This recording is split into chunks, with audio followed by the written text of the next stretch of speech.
Nave cohort.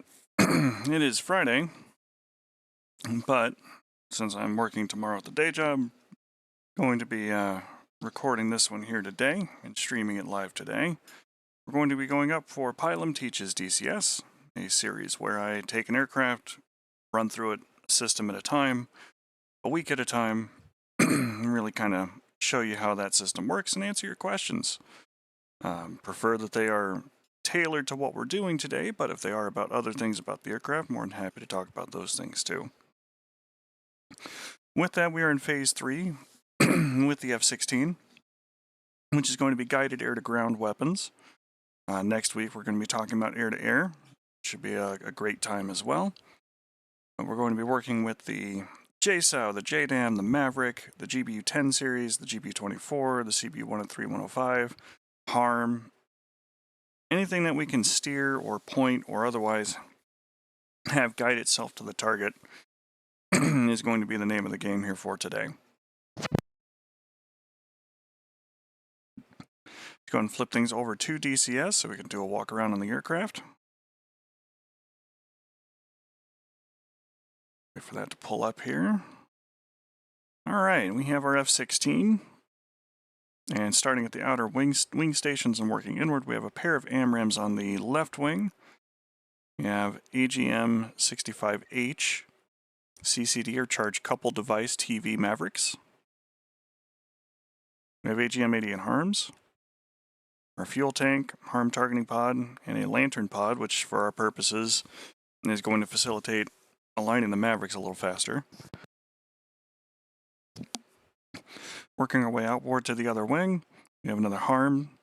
We have a pair of AGM-65D infrared seeker head Mavericks, and our defensive AIM-9X Sidewinder and another AMRAAM. We are rocking a modification of the skin we've been using here, courtesy of Chief. And our nose art on the jet. Nice shiny helmet there. Really digging it.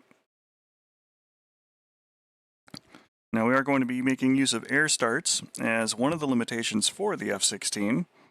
For those who may have forgotten about it or haven't thought about it before, is that we only have 2 smart weapon pylons. The HARMs can go on the inner stations, but those outer stations can carry all of the other weapons. So it is a little limiting there for smart weapons, in that you only have 2 pylons on the left and right wing that are capable of guiding those. So we'll be using air starts for much of the rest of the video after we get the Mavericks all taken care of. And that is just to make sure that we can do this expediently without having to restart the jet every single time. Not that it takes very long. We're going to go and unpause. We are already started.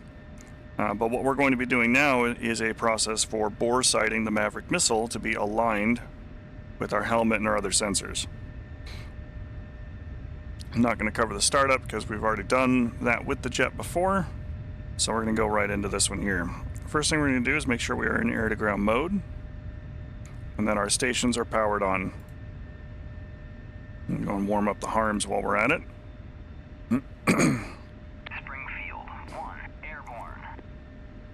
I'm waiting on the seeker head to be started up. And we have our TGP.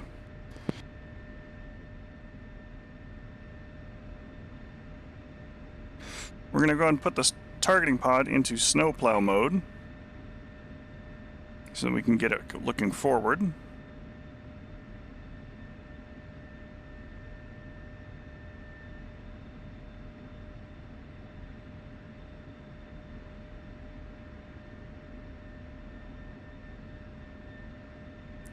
Do that by hitting our little SP button there on that right screen. We're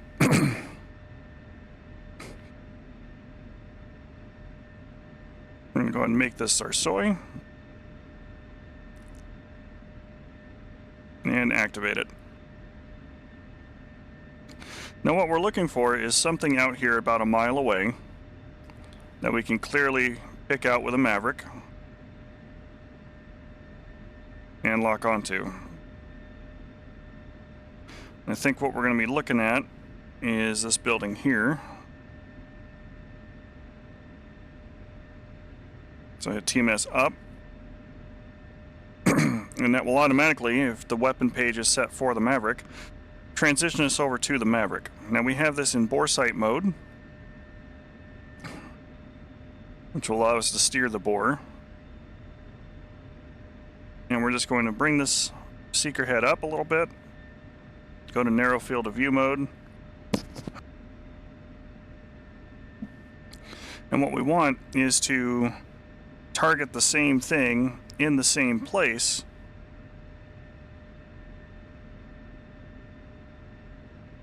as our targeting pod.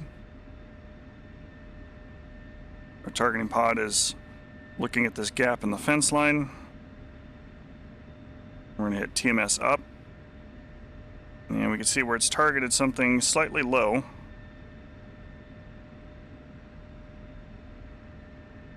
Because remember, it tries to track an object, and I think we're looking at like this object right here.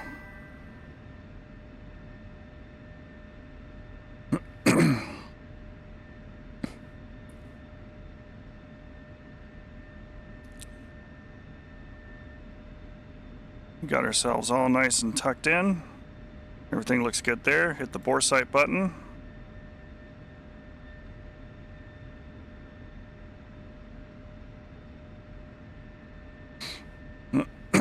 Step through by using our nose wheel steering button and repeat the process for the other station.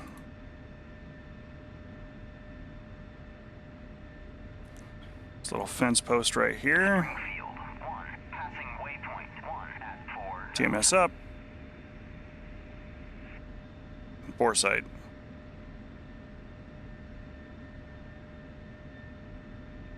You hit our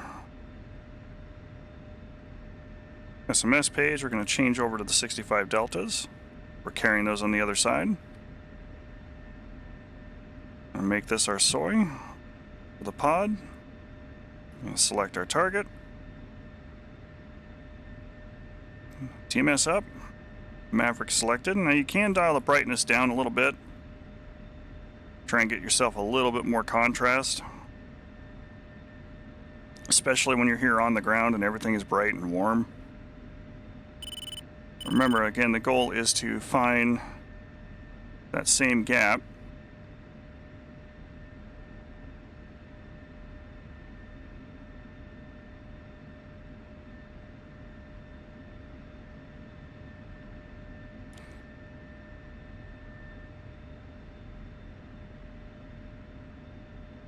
So that looks like it's it right there.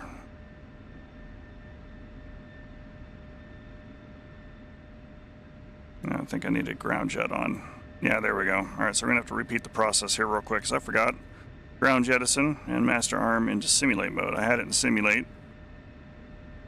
Did not have the ground jet on.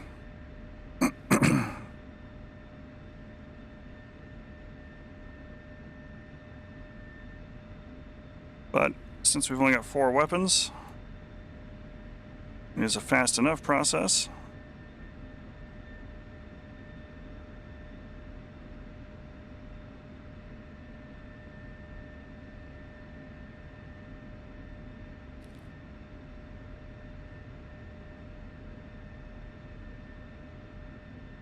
Narrow field of view, dial our brightness up just a little bit.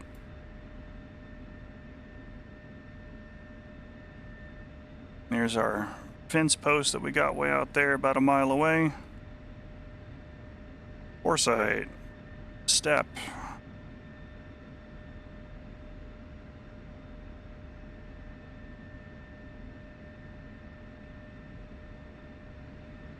And then bore sight. That's all done. So we're going to go ahead and TMS down twice. Go back to our pod, TMS down twice. So it goes back to our steer point. Ground jettison off, master arm off, back to normal mode. Now, why would we do this?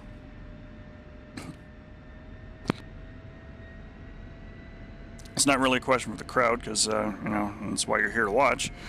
Why we would do it is to make sure that the seeker head of the Maverick and the targeting pod and the helmet are all lined up together. This way, if I look at something with the targeting pod, as I go back in here and set this back to pre, I'm just going to go ahead and do that for, okay, they're in pre mode as well.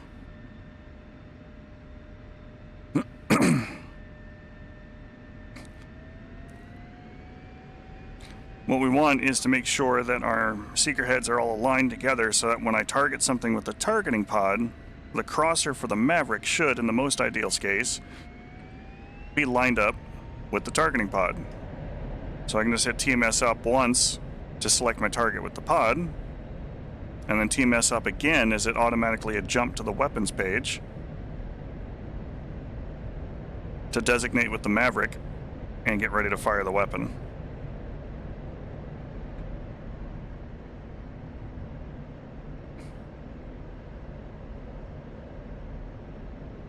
Alright, so we're going towards steer point 3.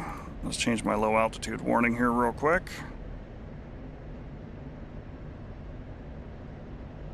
Leave ourselves in about a 10-degree climb here for a minute as we are zipping around. And we're going to go look at some of our target areas for today.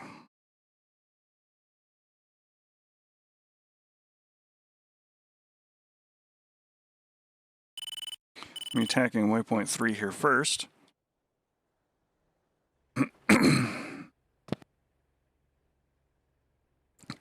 Apologies there for that. Alright, so we've got target area with some scattered vehicles, some armor, some IFVs, mostly IFVs and trucks and an outpost.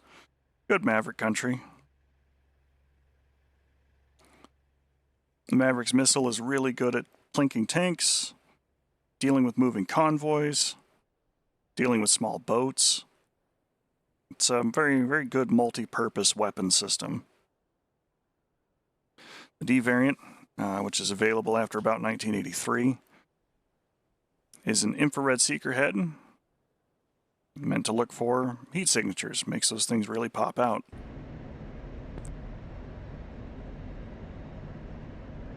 And as we learned in Desert Storm through 1991, that is not always ideal, especially when the ground is as hot or hotter than the target that's around it. It's very easy to blend those things out. So we developed better TV seeker heads, the Charged Couple Device, or CCD,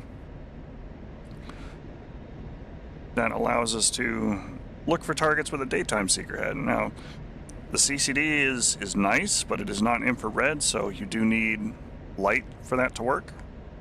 So it's either going to be marker flares for folks helping you out trying to find targets, other fires, some other TV type limitations like we saw in the Phantom in earlier videos.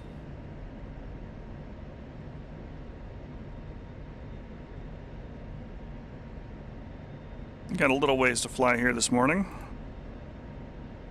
but most of our hot starts for the remaining of our guided weapon series are going to begin right over about this mountain ridge line on our way towards our target waypoints. So this part we'll only need to do the one time.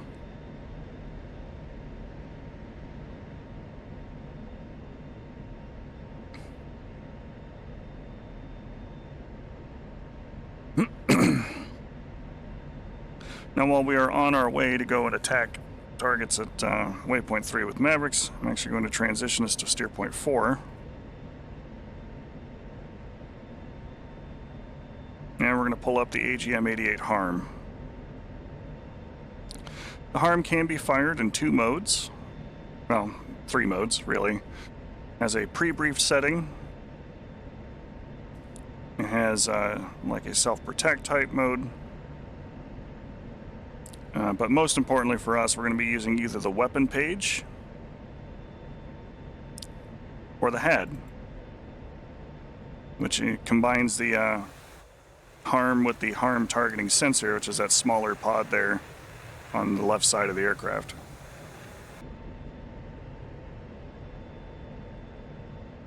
Go ahead and we'll level out here. Now what we can see on this page is that we really don't have a whole lot of information immediately available to us, but what we're going to do first is come to our threat page and turn off some of these classes. Usually leave the first 3 of them there on, as that's going to have the core of Red 4 SAM sites and radars in it. By turning off these extra classes that we're searching for, it reduces our scan time down, which is what SCT is here on this page under the threat page, to 25 seconds, because it does take time for the sensor to drink the information in and translate it for you. But still not super helpful. We don't have any other indicators at the moment for that, so we're going to go back to the weapon page. And right now, harm is in HAS mode, seen here in the top left, which is harm as sensor. We're going to go ahead and change that to POS, which is going to use the HAD for designation purposes and engagement. So we go back to the HAD page, and now we got a ring. And this ring here tells me how far the harm can travel based on other parameters. So if I were to climb super, super high, this circle's going to be much bigger. If I'm down at very, very low altitude, it's going to be much smaller. Any target inside the ring, in theory, can be attacked with harm, and it will get there successfully, which does give you some, for want of a better expression, off-bore sight capability. I could target a harm, make this the soy here for a minute and slide the bug over. I could target a harm out here to a radar source while I'm flying straight ahead like this, and the missile will cruise out, pitch way up into the sky to do its lofting maneuver, turn, and go and engage the SAM site.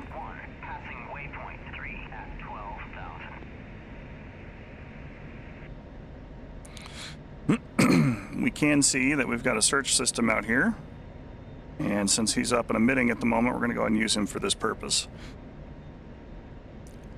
Selecting the HAD as soy, we can steer the bug around just like we would for the radar or the targeting pod or anything else, and we will TMS up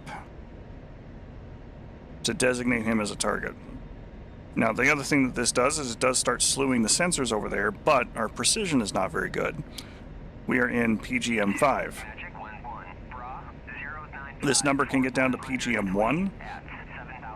However, it can only get to PGM1 by having 3 or more data-linked F-16s working together, flying at different angles relative to the SAM site and sharing the information back with one another to get down to that level of precision as you are trying to triangulate where exactly that site is relative to the other aircraft and its position on the ground.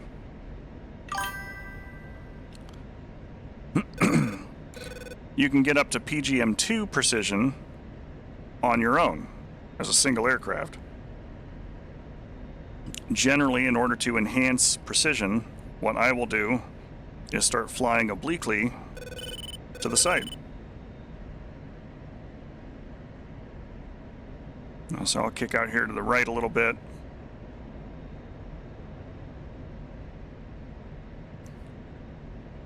I think it's actually waypoint 2 is where our SAMs are for today.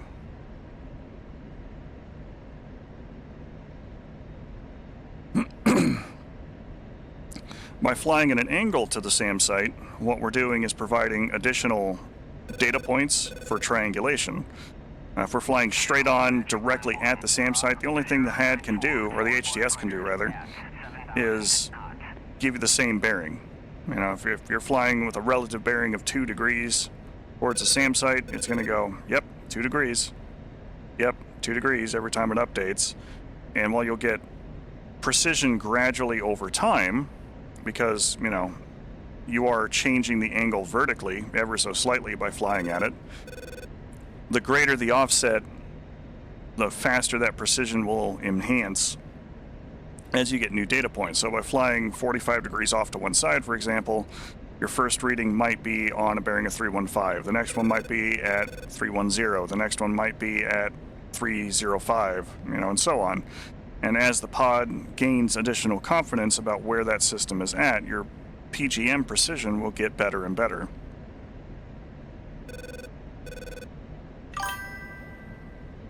Morning, Chief. Ior makes a good aside there about the HAD, as that's exactly it, is that it can take time to search through all of the different frequency bands. But if you have an idea about what you're fighting and you know where on those threat classes those systems fall, you can disable the other systems so that you don't see them popping up on the HUD. You know, the one thing that you don't want to do is go, oh, look, there's a SAM site down there. It's got a P on it. I'm going to go ahead and send a harm at it because, you know, it's in range and all these other parameters. Well, you just fired at a friendly Patriot battery. That's not very helpful if that's friendly for your side. This green here for the FC is an old contact that's no longer emitting or is not seen anymore, whether there's terrain or other features there for us. Systems that are lit up or highlighted in red are systems that are actively tracking your aircraft. So you can find out very quickly, you know, what systems are actually looking at you.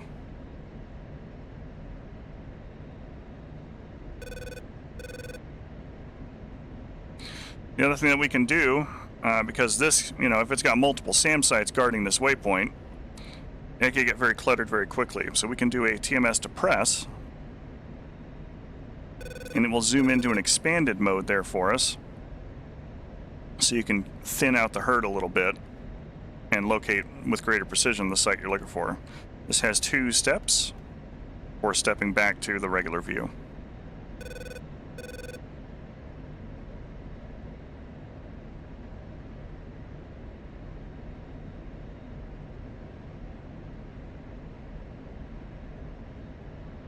Now I happen to know that we have a very good friend down there in the form of the OSA. So we're going to locate him and give him the first weapon.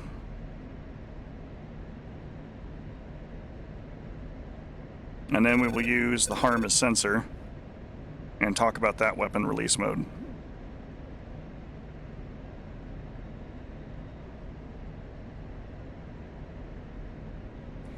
So mostly at this point what I'm doing is waiting on that SA-8 to show up and start transmitting. Fire can's already banging away.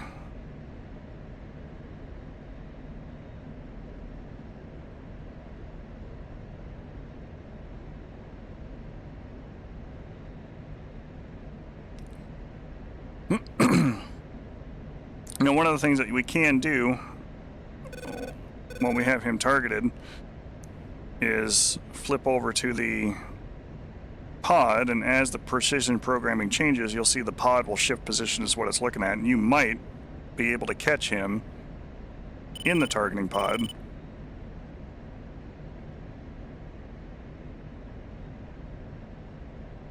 And can refine the aim point better than that. Useful for other weapon systems. I would not attack a SAM site with GPS-guided weapons with anything less than PGM-1 precision.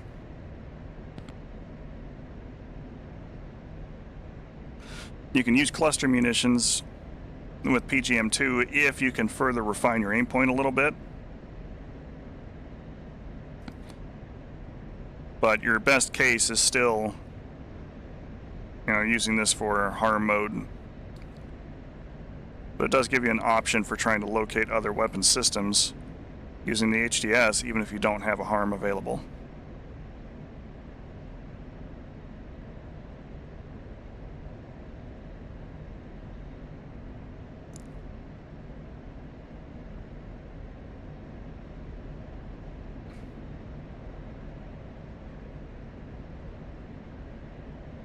You have very good precision against the fire can. It's PGM-2.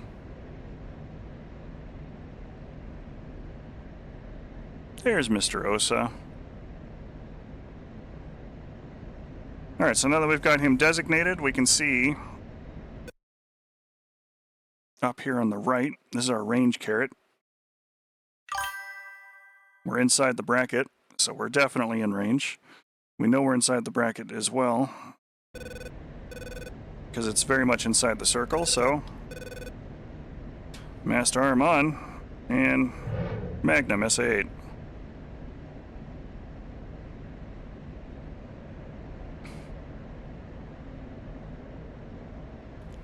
Go into a altitude hold. And come out to a normal standard rate turn. And we're going to watch our harm.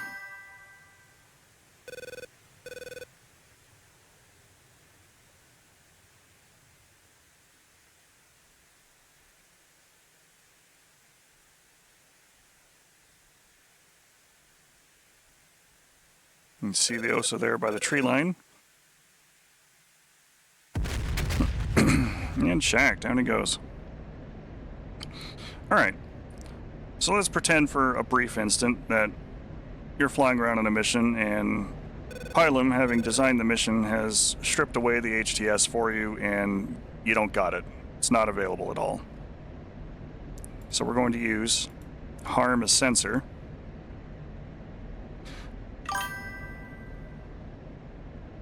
And we're going to make the harm page our soy.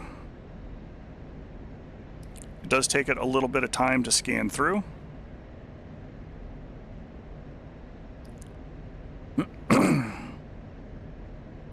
But we note that we have these numbers here on the left and the table 1 up here on the top next to the HAS.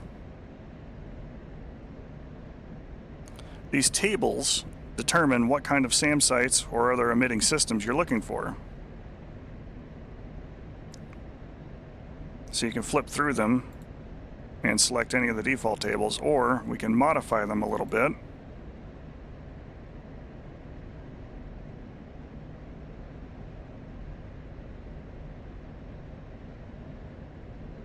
Or eliminate some of them so that we're not searching for certain systems.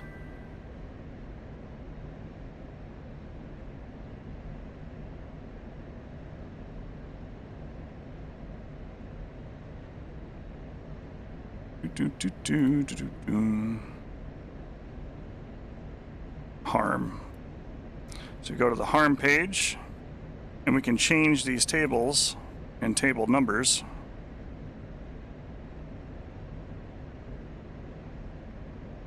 With a lot of these different IDs.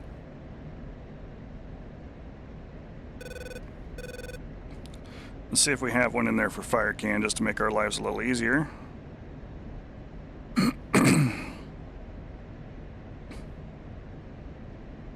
Unless Iward happens to know the FireCan's number there. Missiles are obviously more of a worry.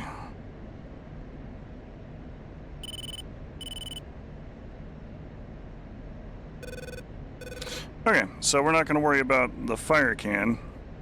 What we're going to do is we're going to go ahead and attack an SA2. Because that's on the table, I don't have to worry about modifying it. So that's what we're going to do.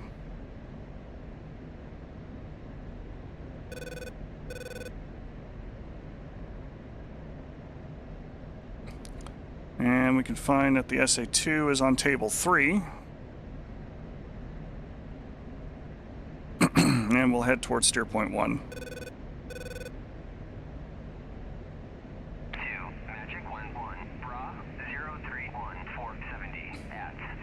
Now what this visualizer here does is it shows us roughly what the harm seeker head is seeing. Cross being dead center, systems being, you know, further left or right based on where they appear on the page. This top green bar is what sensors, or what systems rather, this harm is detecting, which may be filtered by what table you're looking at. So if there's other systems that are out there, they may appear on this top with their respective numbers or letters or whatever else.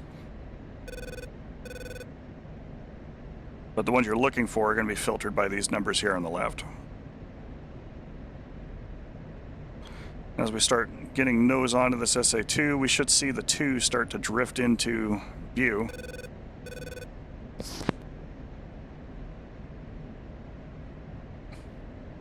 Now there's a Panzer system defending it, so the odds of me actually hitting the damn thing with a harm is small.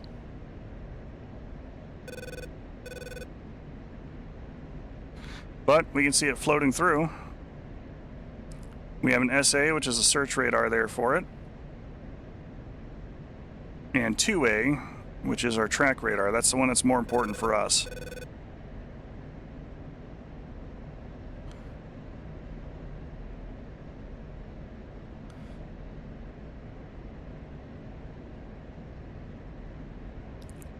going to cruise in a little closer. We're 38 miles away.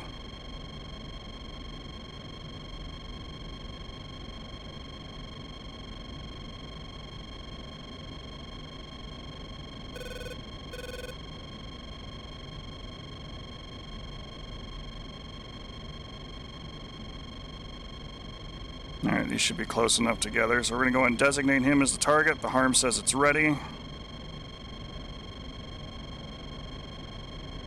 Go ahead and give him a little bit of a loft manually, putting him in the center of that cross, and Magnum.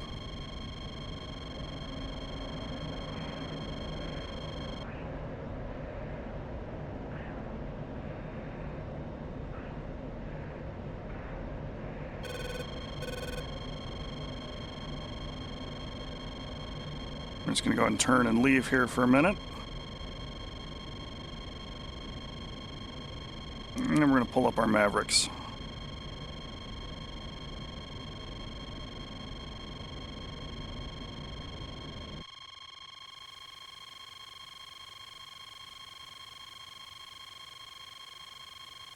Watch our harm go. Flying through the sky.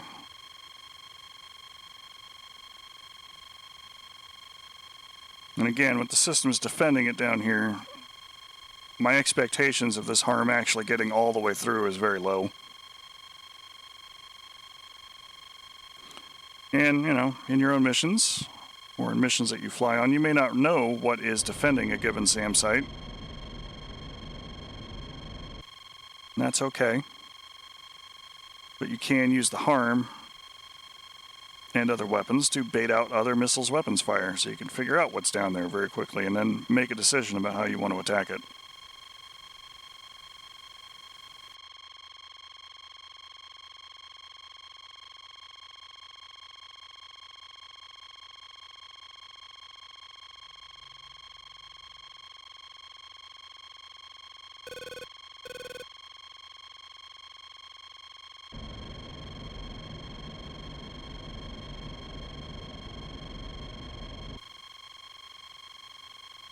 It's cruising. Expecting Mr. Pants here to shoot. Yep, there it goes.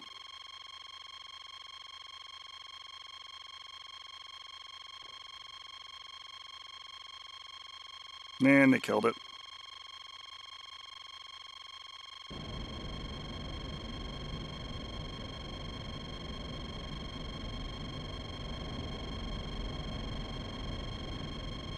As one is wont to do.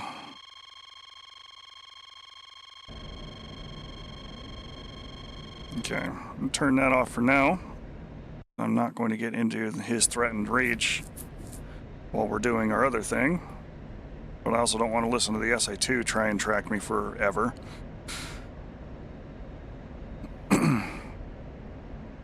So we got our Maverick, and we've got our sight there. And at the moment they are tied together in that pre-planned or pre-briefed mode, where it is going to slew itself to a waypoint.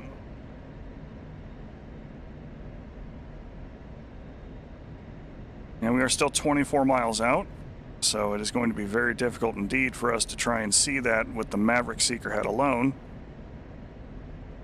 But we can identify the area with the targeting pod.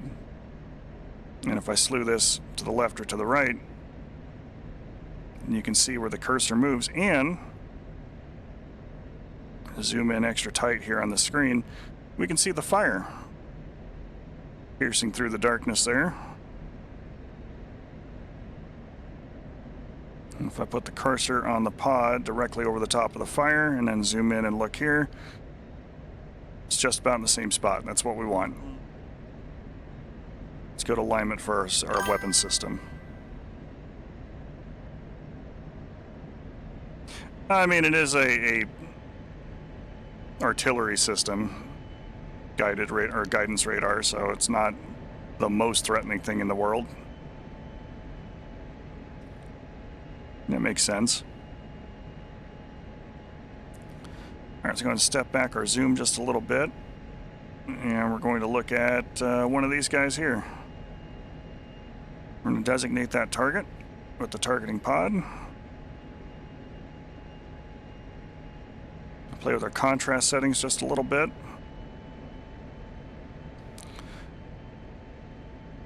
We are starting to get close enough where we could see it.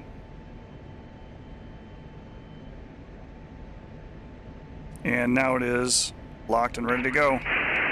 Rifle. Back to the pod. Zoom out a little bit. This guy looks good. Put him in point track.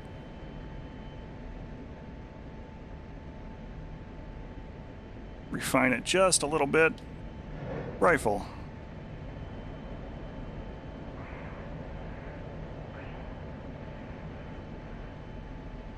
Maverick is a slow weapon, as weapons go.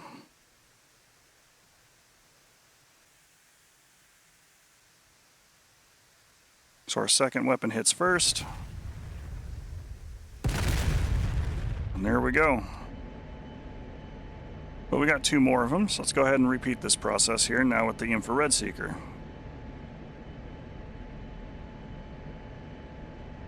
The seeker head will slew out to its gimbal limits in an attempt to try and point at the intended target area. I'm just going to extend out here to the south. We'll come back again. It does. I think it's the only one on there that's the A by default. I want to say it's that one. Burgundish. Got a couple targets out here.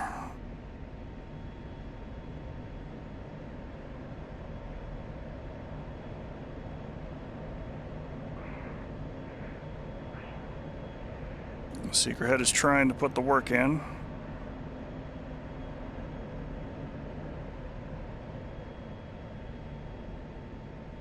All right, zoom in extra tight, make sure we get our truck.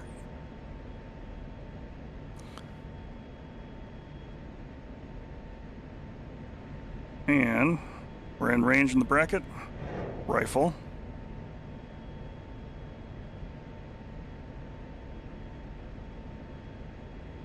Pick one of these other infantry fighting vehicles here, or APCs really.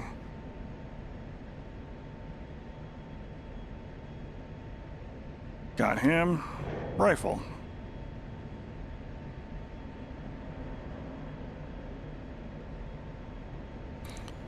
Go ahead and turn away.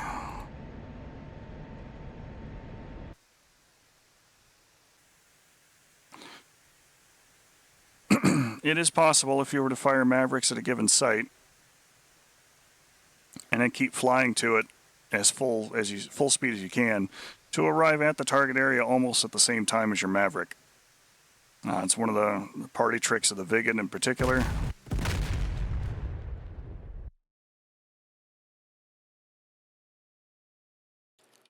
But it does illustrate very clearly the effective speed of this weapon system. It's got a little bit of standoff. The seeker head will generally find the target at about the 10-mile mark. Sometimes you can eke out a little bit more range if contrast conditions or infrared conditions are favorable. And you can clearly identify where the target is.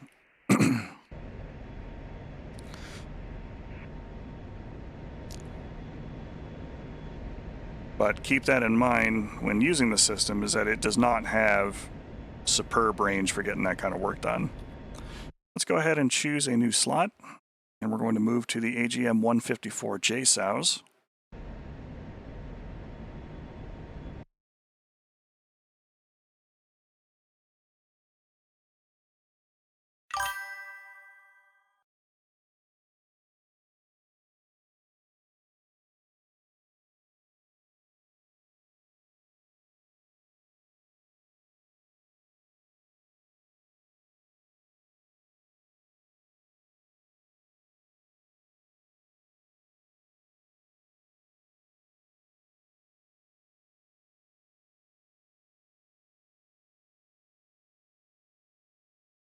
Okay.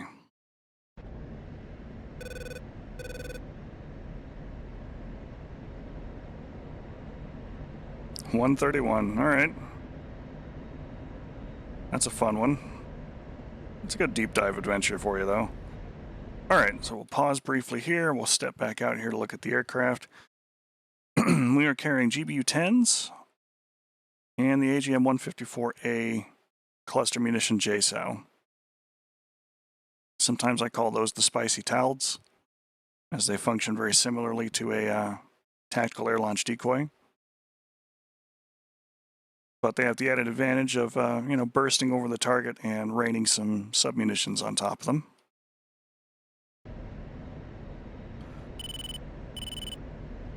I'm just going to go up steer point 3 again.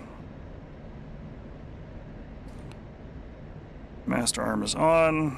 We will power up our systems, clicking the power on button.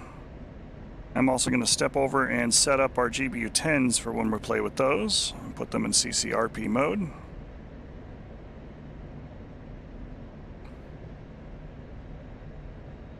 Let's move our TGP over here to the left.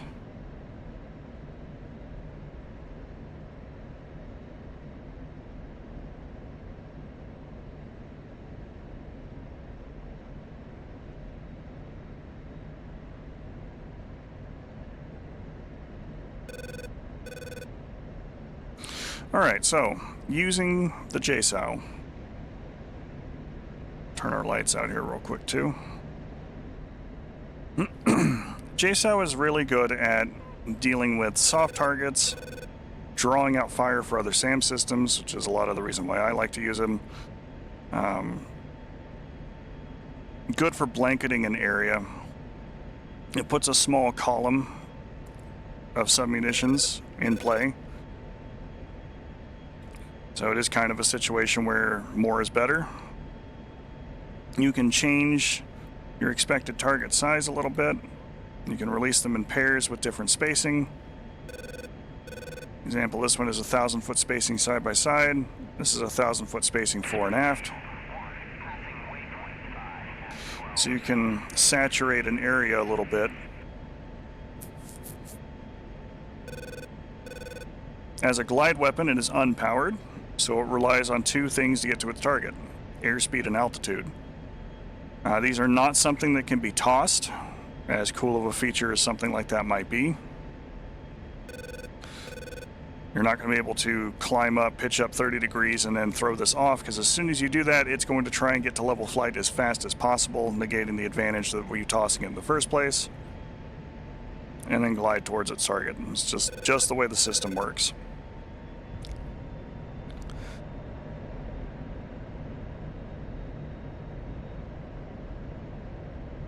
They're not fast weapons because, again, they rely upon your initial airspeed and altitude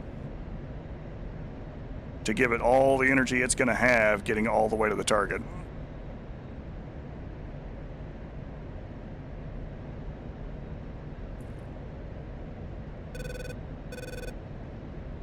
I'm going to release the first one in paired mode, and then the next two as singles. But we are already in range.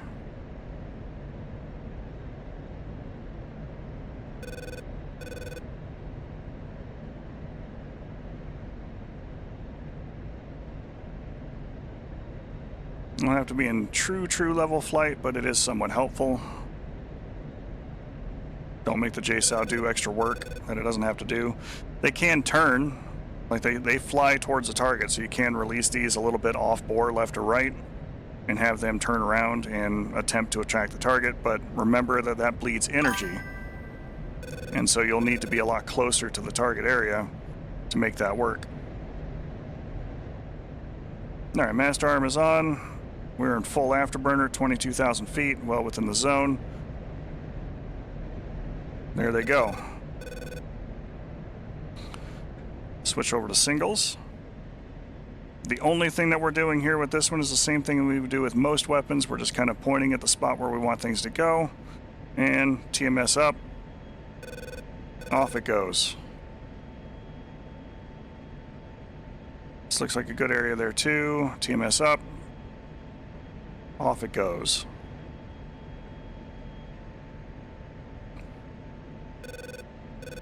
We're going to anchor here for a minute. Conserve a little bit of gas. Little winglet sprout out on it, or swing out rather. See if I can find our pair.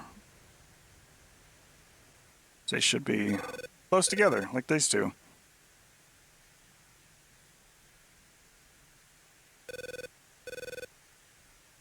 Just gliding down towards the target area. Now we were fairly close, so their dive angle is a little steeper, which we can see is increasing their speed there. They're doing 620 knots, which is actually fairly fast. The further they have to fly to get to the target, the slower they're going to be when they get there. Now they're trying to set up for the ideal burst pattern and altitude, taking into account some of the terrain. More importantly with these are not wind corrected. So when they do reach their point and they burst, and they start raining submunitions, these can be carried a little bit by the wind.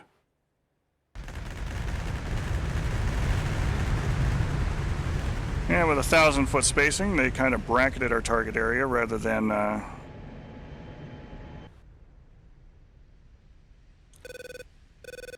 striking it directly. So the pair of vehicles we had targeted came out largely unscathed. We do have, however, some hits in the center. But that's where we have our next laser guide, or our next weapon, which is our laser guided bomb. Let's go ahead and step over to the GPU-10 and talk a little bit about that. You can change your laser code by going into the DED under List, Miscellaneous, and then 5 for laser.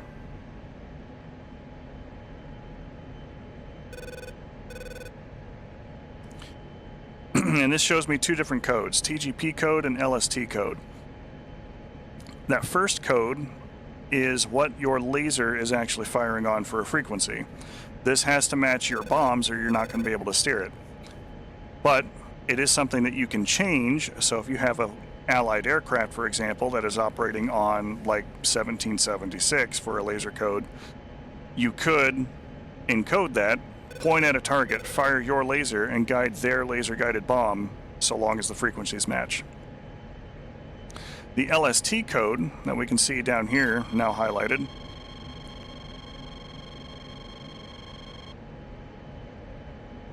the LST code is the laser spot search setting for your targeting pod. This is the code that if you were to hit this button here in the top left, it's going to look for. So in the same scenario, if I had an Allied aircraft that was like, I've got a target right here, but I decided I didn't want to fly an F-16 today, I'm flying a different aircraft, so I don't have data link sharing as a capability option there for us, they can point a laser at the target on a given frequency and I can search for it, and my pod will immediately slew to where that laser is, and I can see the same thing that they're looking at. So it's a way of designating in a better, or not necessarily better, but you know, a fashion that will be helpful.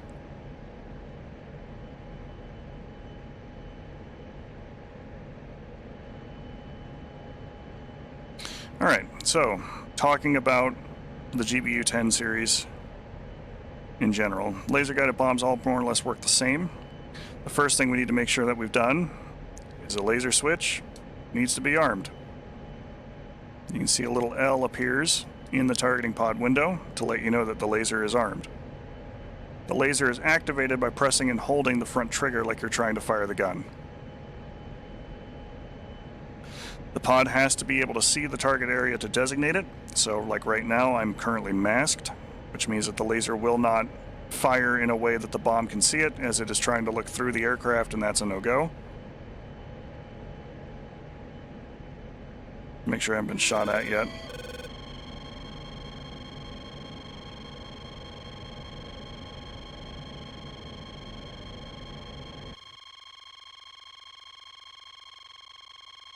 I don't know what it is about SA2s in this game right now, but that seems to be a fairly annoying issue. Laser-guided munitions we've had as a weapon system since the 60s. The GBU-10 series, which is, say, the 12, the 10, and the 16 that we don't use on the F-16, all use what's called bang-bang guidance, in which the forward plates on the actual weapons themselves will fully deflect one direction or another, so it kind of parabolically wobbles towards the target. It's not like what DCS does with it, where they tend to steady out at some point and then just cruise perfectly stable all the way to the target area.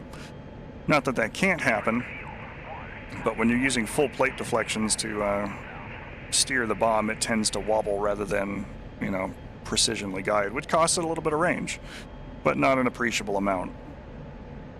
GBU-10 is in the 2,000-pound class, GBU-12 is in the 500-pound class.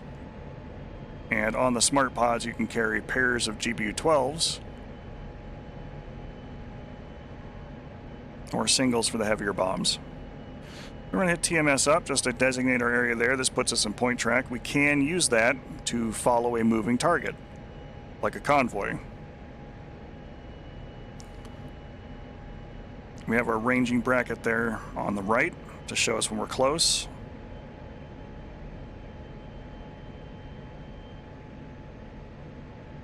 It's also our indicator to tell us, hey, you need to make sure that you're flying the bomb fall line. The seeker head on the GBU-10 series is very small. It's got about a 17-degree field of view. So the closer you are to the ground, the more on target you need to be, otherwise the bomb is not going to see it. All right, we're coming up on our release point. I'm going to go ahead and engage the pickle button now as I got my last little warning. And pickle, bombs away. Well, we're not guiding yet, so we're going to action that front trigger. The L is now blinking, and it's now blinking L1688 to let us know what frequency we are currently firing on. And I'm just going to set ourselves up in an attitude hold again.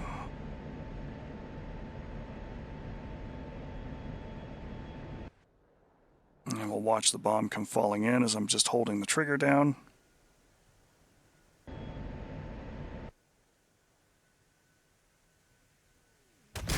Adjusted our aim point a little bit at the last minute to watch that bomb change course.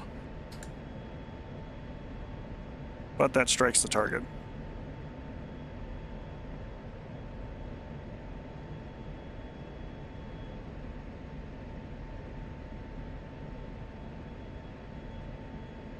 Can use other methods to attack. I think we can use DTOS mode. I'm going to make our helmet the sensor of interest.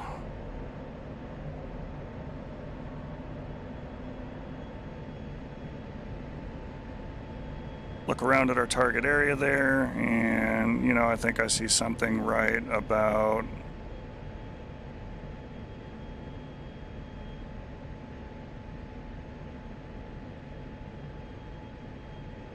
Come on, helmet. Actually, it's the jet because I'm heavy on one side and it's leaning to the right.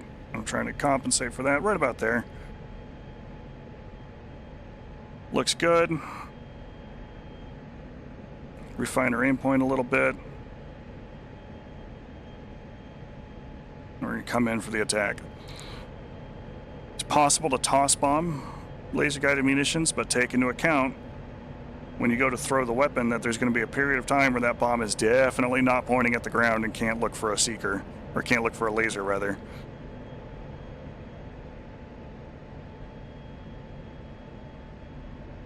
A little bit better for buddy lasing those types of weapons, in which case you would use like a CCIP type mode. CCRP if you can identify the same target area. Comes our bomb fall line, hanging onto that pickle button.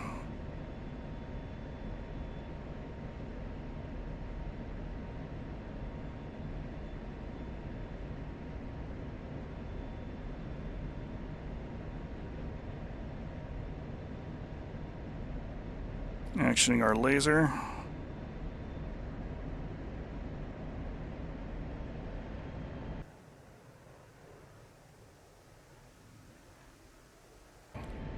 Bomb is moving in on it. go in the distance.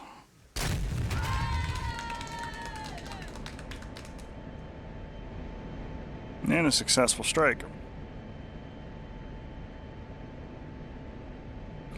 Laser-guided weapons are really the way to go for any target that's moving.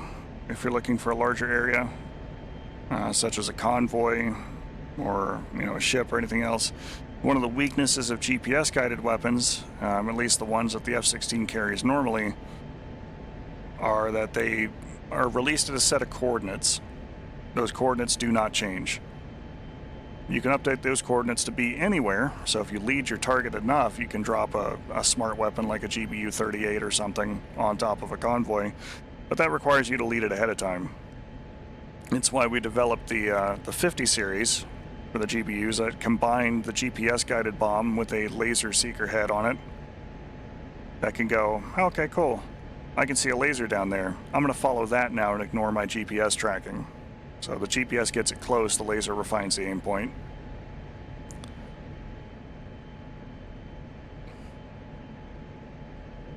Let's go ahead and swap aircraft again. And since we're talking about them here briefly, let's go ahead and pull up the JDAM aircraft.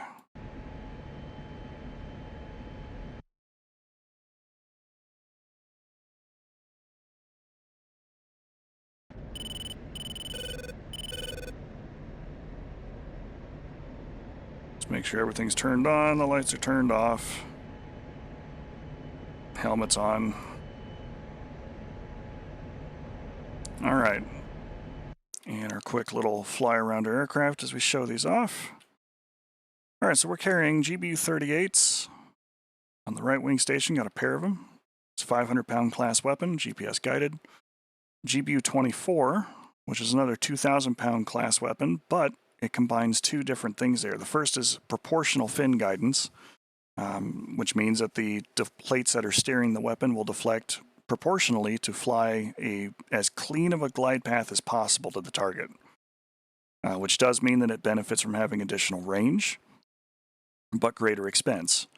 GBU-10 series, generally the rule of thumb, especially if you've worked with Jester or any of the other things like that before in DCS, is to engage the laser in the last 10 seconds of expected flight, so that you are keeping the bomb as ballistically clean as possible on the way in. GBU-24, however, is lased off the rail. And that is just to make the best use of the proportional guidance for the weapon system. It does have a bunker busting capability. You can penetrate through the target before detonating, where we see that long spike there forward with the sensor unit and everything else on it, with the main charge behind it.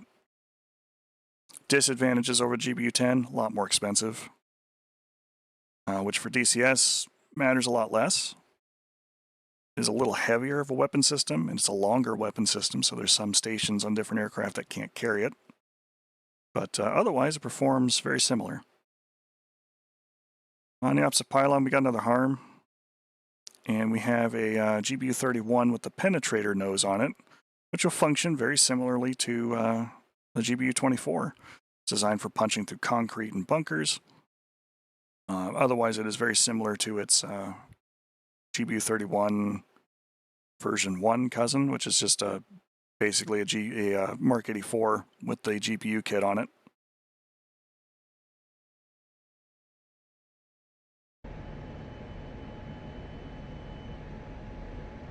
All right, let's go and pull up our air-to-ground page, make sure we power on all of our weapons.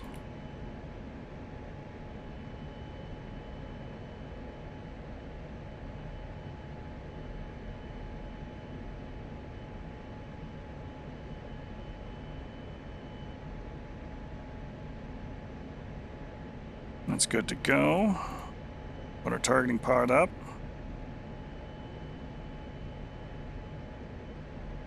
Go and bring up our hat as well.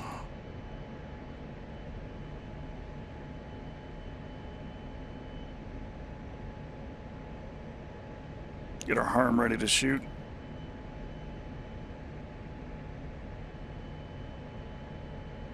Now we'll start heading out towards waypoint 4.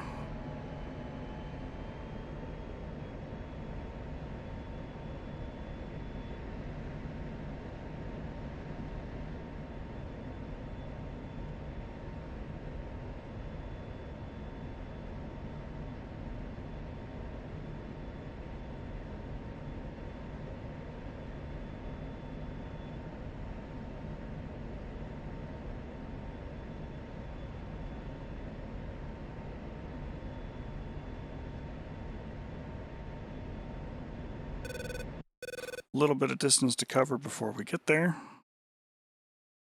Oh, actually, that's not going to be as helpful there for us because those waypoints were not changed. Where is my other target area? We'll have to manually add one of those there.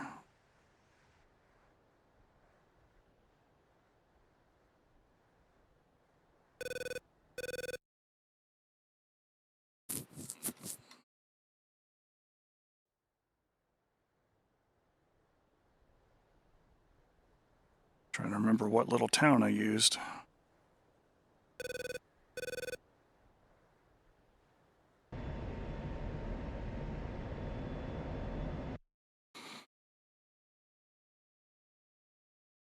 All right, we'll save that then. And I suppose what we will do instead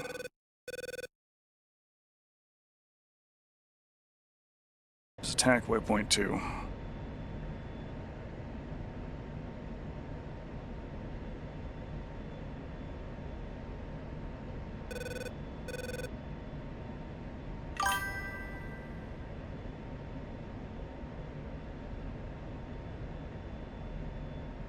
Yeah, thanks me from the past. Good job.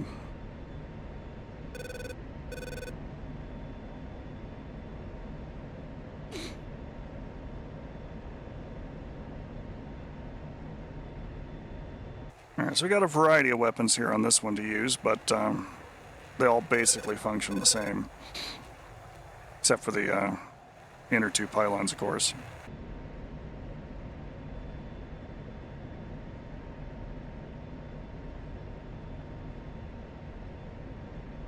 And how does it feel to have bamboozled myself? About the same as it does any other day.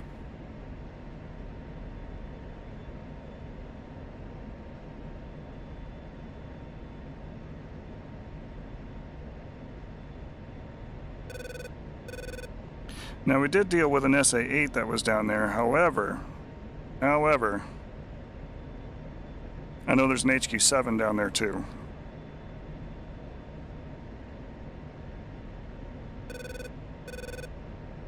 And him we're gonna have to deal with.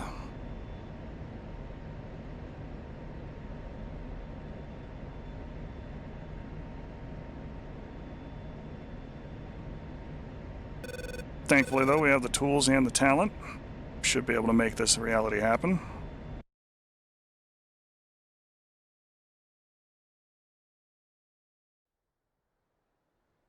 We have our familiar targets down there on the bridge, over the dam. Rather the dam itself. And I believe it is this little town here where he's double parked. Yeah, that's them.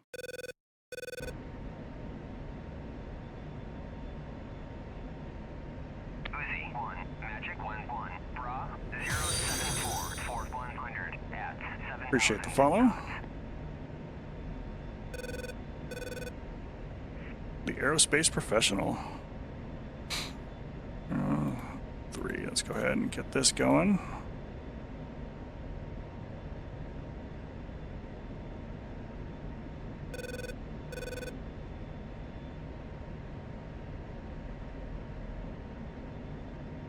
And our waypoint encoded there.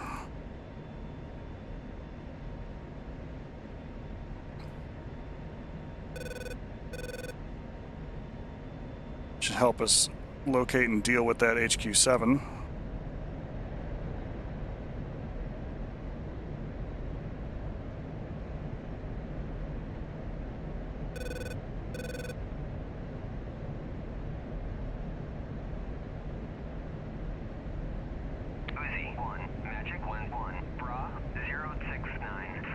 I don't know if he's awake yet, though.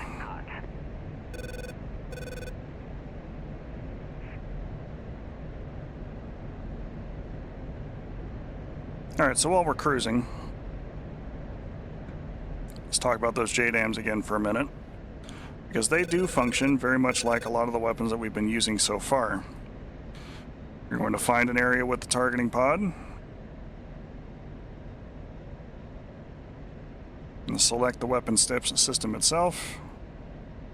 find a spot where you want it to go, TMS up, fly in parameters, let it go. It's simplistic like that for a reason. It's hard enough to fly and fight in combat, so the simpler it is to engage and use your weapon systems, the better. And those are kind of the hard-fought lessons that we learned over time.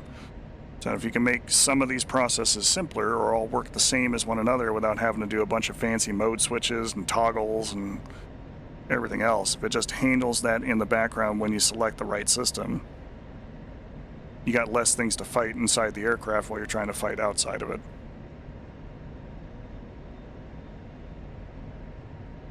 Alright, so that's our HQ7 site. We have a search system and 3 TLARs.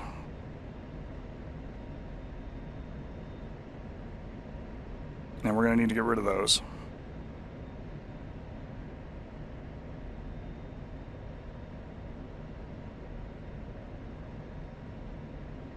Now the fun part is he's probably not going to wake up to look at us.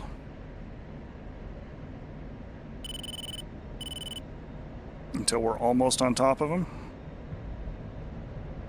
So what I'm going to try and do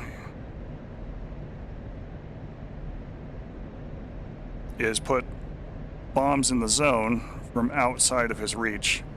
We're going to do that by climbing a little higher, make a high altitude attack rather than a low altitude pop-up because the terrain is not favorable for it down there. Something that I do like to do with the JDAMs a lot is to mark a target from high altitude, swing out, come in at the target from low altitude. Here we are, we're in the zone now, and pickle. Because GPS guided weapons, you can mark up and set mark points.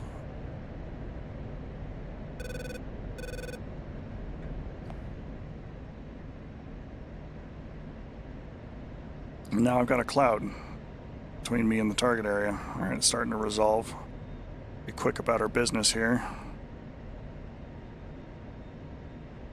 There's a heat signature. He gets a bomb. And so does TMS up.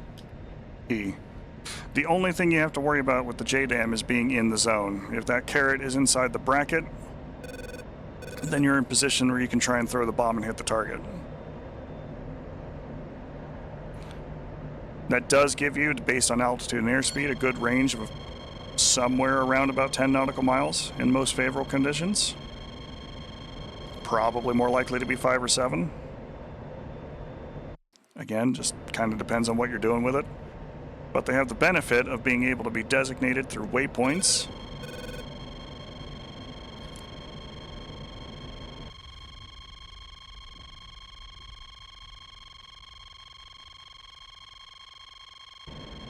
That's good, that took most of those out. They can be designated through waypoints, they can be designated through targeting pods. And then the only thing you have to do is fly in the zone and let them go. Using a mark point is just about the most efficient means of doing so, which essentially builds a waypoint that you can then use to attack the target. Get a nice clear shot on the vehicle that remains, and we'll go ahead and we'll set a mark point for him just to demonstrate that task.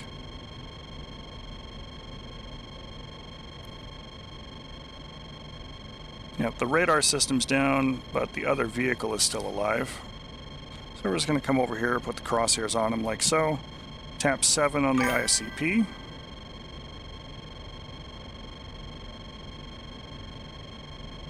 Which puts us into marking mode. You see our mark soy is the TGP. You can change that if you like. And then it, as a default, puts it as waypoint 26. All we have to do, TMS up. And it will give you the lat, the long, the elevation, and MGRS grid squares for that mark point. That mark point can then be shared with other members of the flight. And the way we can access that is it saves it as steer point 26.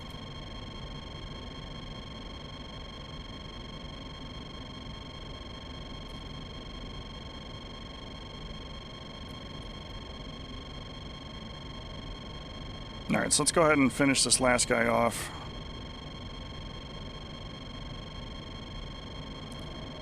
We'll use the GBU-24 and then we'll throw another harm at that SA-2.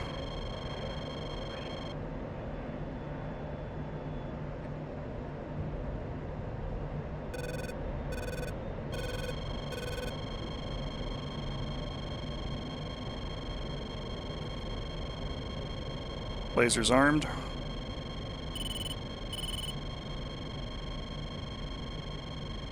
And we see with the 24 that it's got a much larger bracket for when it's in range and position and everything else.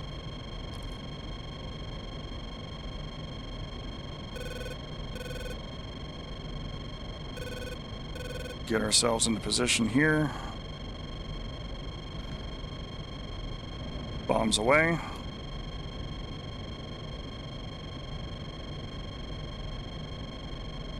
Lasers firing. Altitude hold, attitude hold is a standard rate left turn. And we can see that the 24 is really gliding along and taking its time.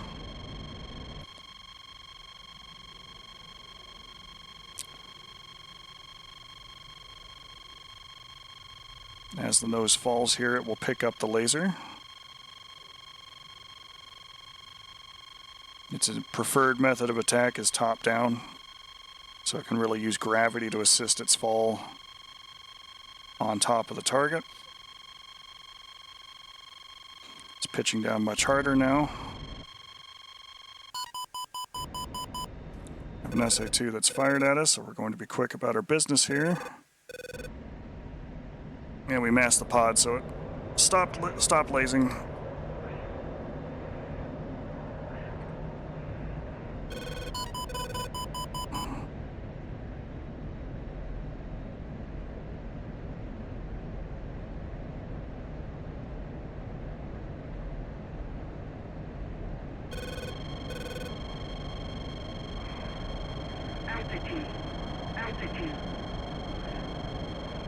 We broke the SA-2's lock.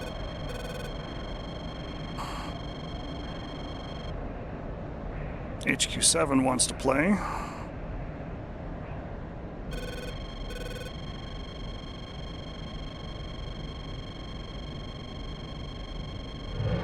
Magnum SA-2.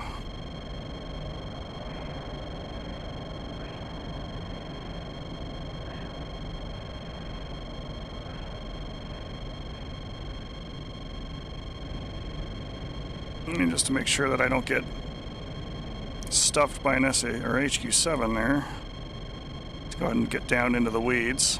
Altitude. Altitude.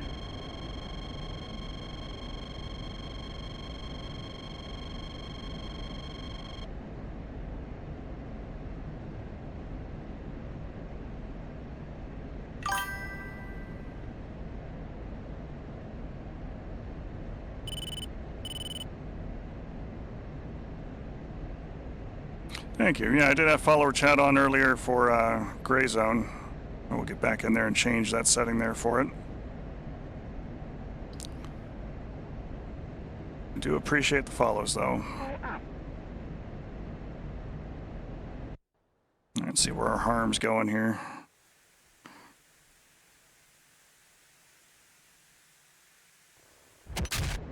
It did not have the energy to get to where it needed to go. Drew fire from the pants here, though.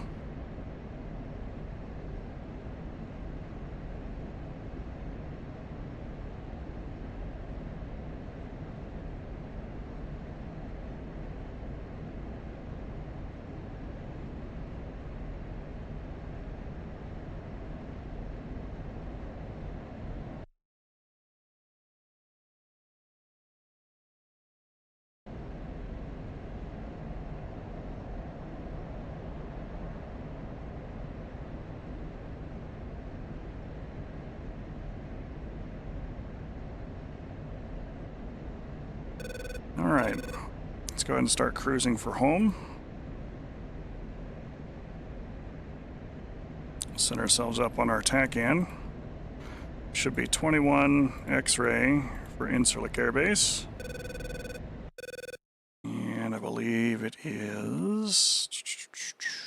77170 for our ILS.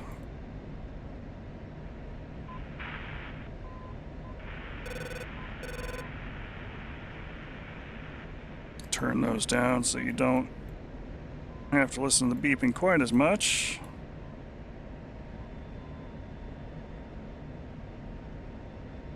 And having used all the different guided weapons for air to ground, that covers our initial things that we're doing for today for Phase 3.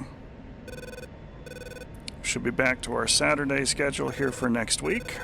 We're going to be talking about air-to-air weapons. Be rolling through the AIM-9X, the AIM-120Cs. We use the Bs and some of the earlier Sidewinders as well that don't have the same off-bore capability as the 9X.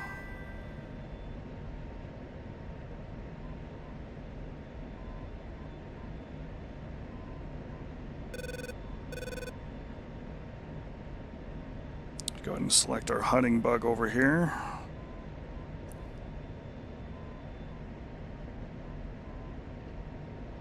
And do a hands-free autopilot cruise on our way back.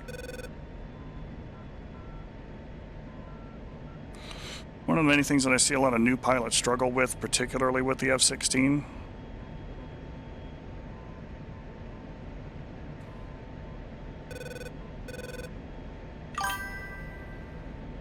I did the Mavericks first there, Chief, including the bore side alignment.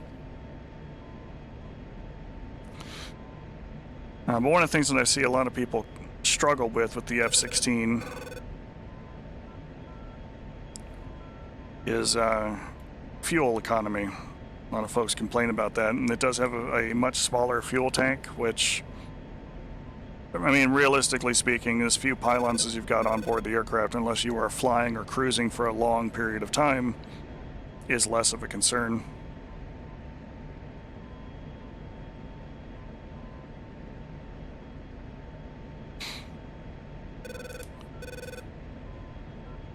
But that's where air refueling comes into play.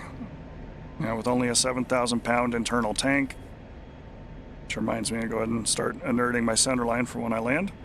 With only a 7,000-pound internal tank, it does refuel very quickly off the boom. So you don't have to stay connected to the tanker for very long to top back off. And that's just a good habit to get into in general, so long as your mission editor actually puts a tanker in there for you to use. Force correlation I'm going to do for some of the strike mission there stuff, as I have to practice with that one more, because I don't use the Mavericks quite so often. So that's not a procedure that I've spent a great deal of time with.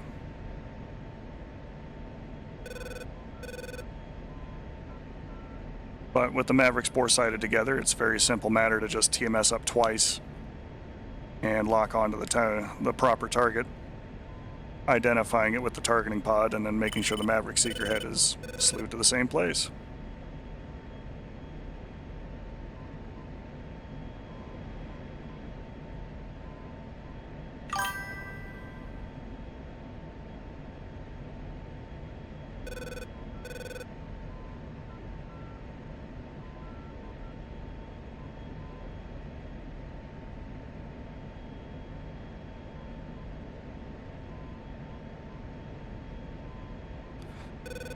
Yeah, Mavericks I tend to use on things like small boats, moving convoys.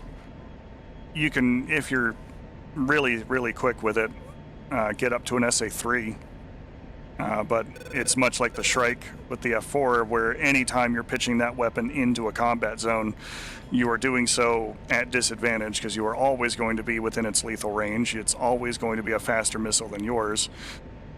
So it is a case of designate, fire the weapon, and then dive down behind cover to get away from such a system. Fuel economy with the jet, though, the biggest thing is don't fly at full mil, don't fly an afterburner. Use your fuel flow gauge religiously. And you can do some quick math to figure it out. Like current rate of consumption, 7,100 pounds a minute. Just do some fast rounding here to about 7,000 pounds. I've got 3,600 pounds in the jet. I can fly for about 30 minutes at this speed. You can cover a lot of terrain in an F-16 at altitude in 30 minutes.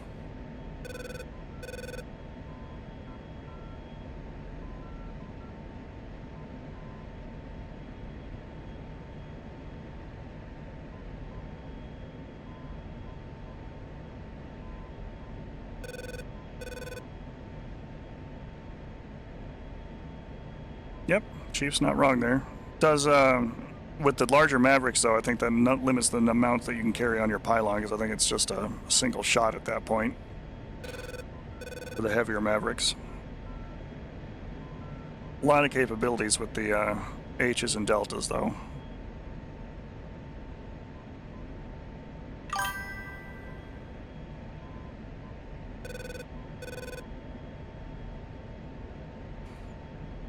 Go and build another waypoint here for Incirlik proper.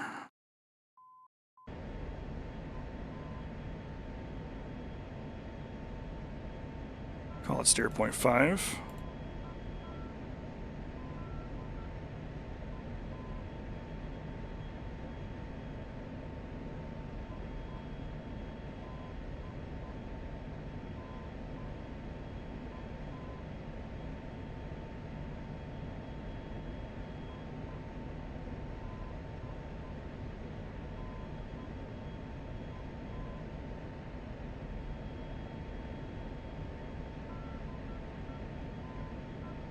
Yeah, that's a good point. A little bit of asymmetrical load and trim the thing out for level flight again.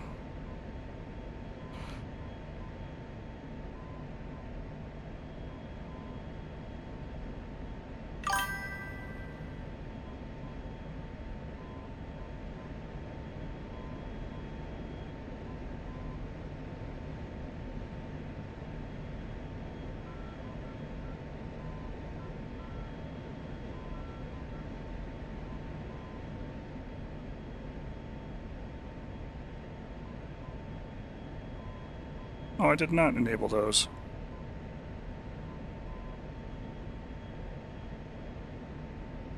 Stream.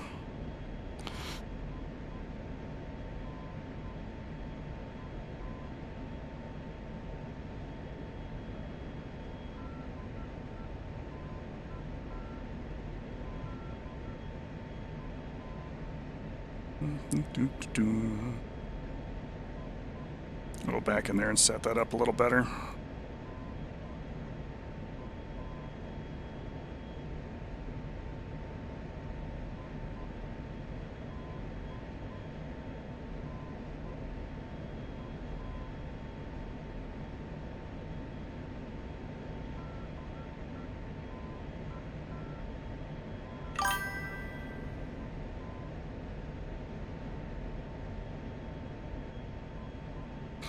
All right.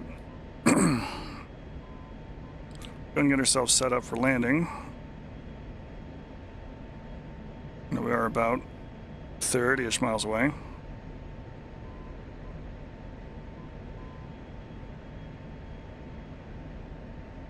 It's like all things, right? Like there's no one weapon, there's no one tool, there's no one way of doing everything.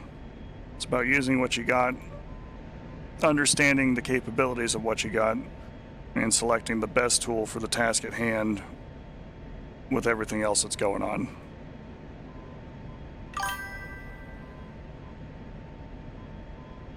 They do. They absolutely do.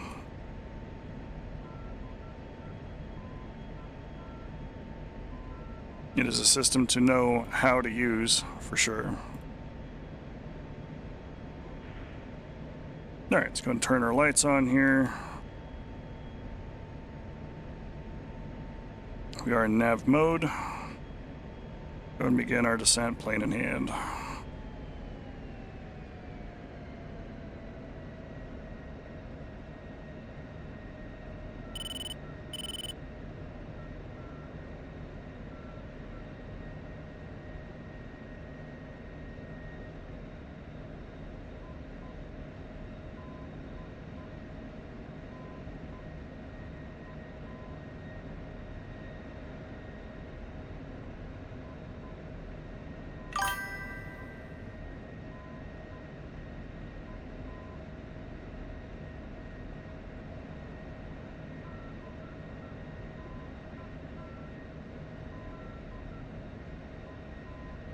No argument from me there, Chief. Done a couple of ILS approaches here. I think we'll just do an overhead brake and call that one good. We're a little fast. Altitude. Altitude.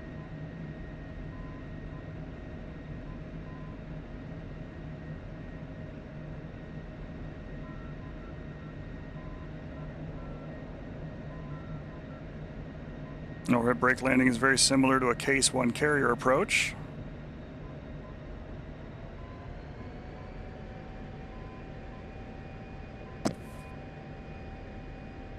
Only instead of braking the deck as you pass the bow of the ship, usually it's about the midfield point of the runway here.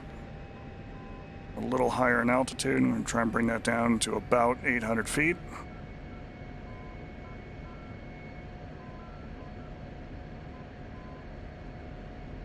Using our radar altimeter there.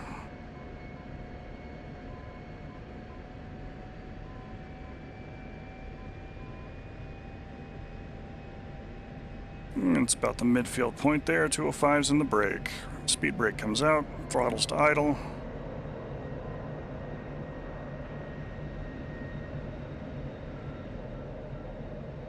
Gears coming down as we dirty up the aircraft.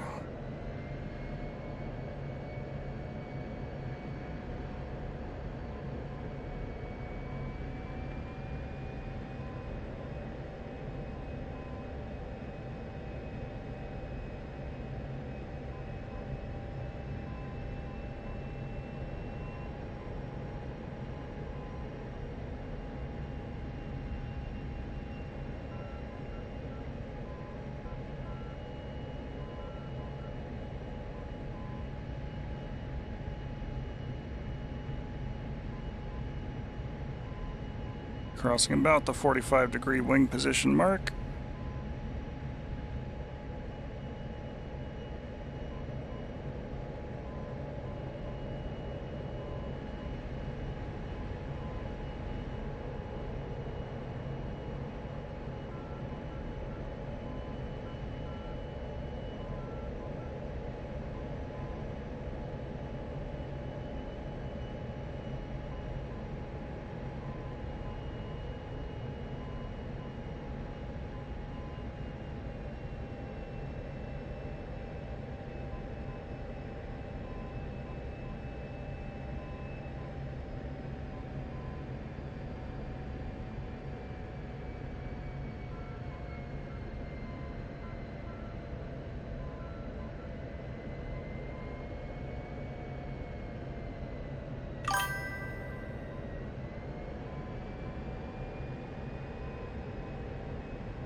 Hold the nose up, do some aero braking.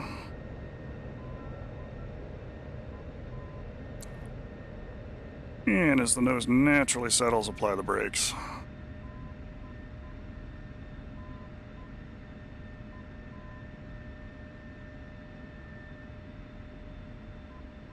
Turn on nose steering. Pull the boards in.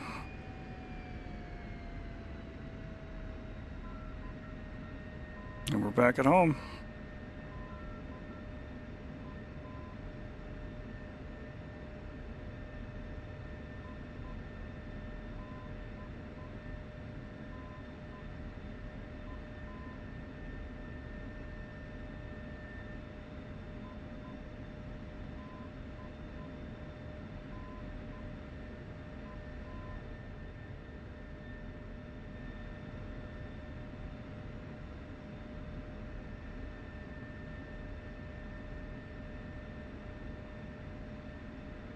They're a little shorter than our usual jump, but we do have time for tack view, so we'll make sure that we go through that here real quick as well.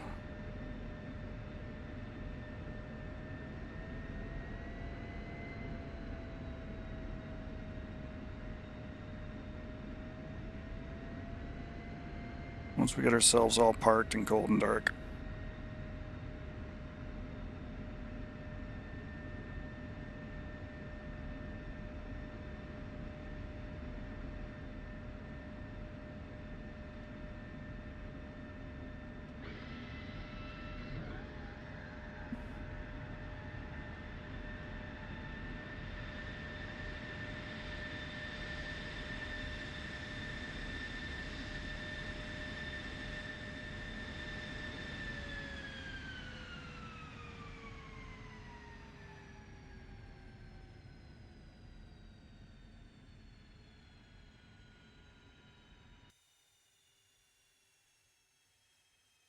All right. Let's hop out of the jet and go take a look at the TAC view. Just a moment here while we get that all set up.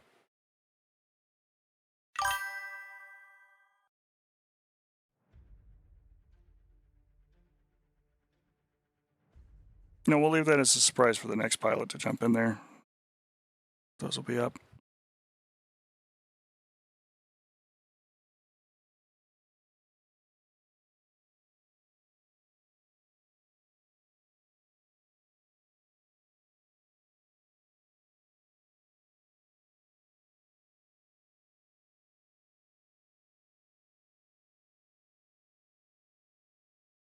All right, TAC view files loaded, so let's go ahead and flip the stream over to look at that.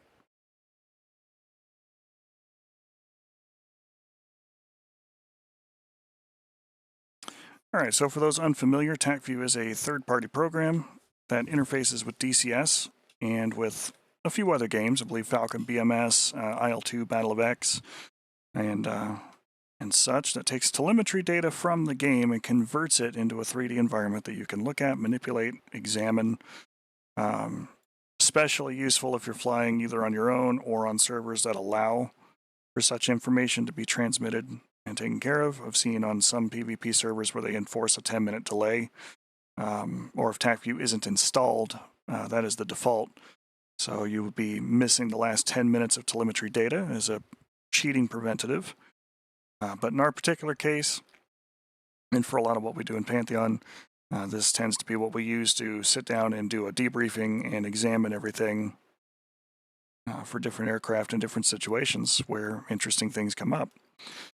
The first thing that we did, apart from taxing out, was to park ourselves in a good spot where we could align our Mavericks, which we were doing at a target about a nautical mile away on the other end of the runway. It was a post out in front of the plane hangars on that end of the airbase. Aligned our Mavericks and our targeting pod together, and then we took off towards our target area to engage with Mavericks.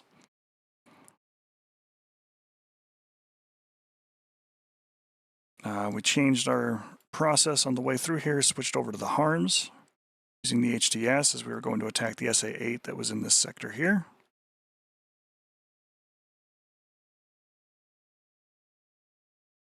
And we let that harm go. You can see here, we are not flying directly at the SAM site. We are flying oblique to it, which does put the SAM at the disadvantage of not being able to intercept us as easily. It's very similar to air-to-air tactics that we're going to be discussing next week. Things like the crank, where you are trying to reduce closure rate between yourself and the opposing aircraft to make it so that your missiles will hit the target before his missiles can reach you. At least that's the hope. It can also help confuse the radar, which we'll talk about in better detail later. But in this particular case, we were firing this harm, and it's going to do the work for us and fly into the danger zone so that we don't have to. He gets in there, it shacks the SA-8. And we came back around and threw another harm at the SA-2. Oh no, it's the Tor M2 that intercepted it, because of course it did. Tor M2 is a beastly system to try and fight against. Fancier took a gunshot at it, but it was unnecessary.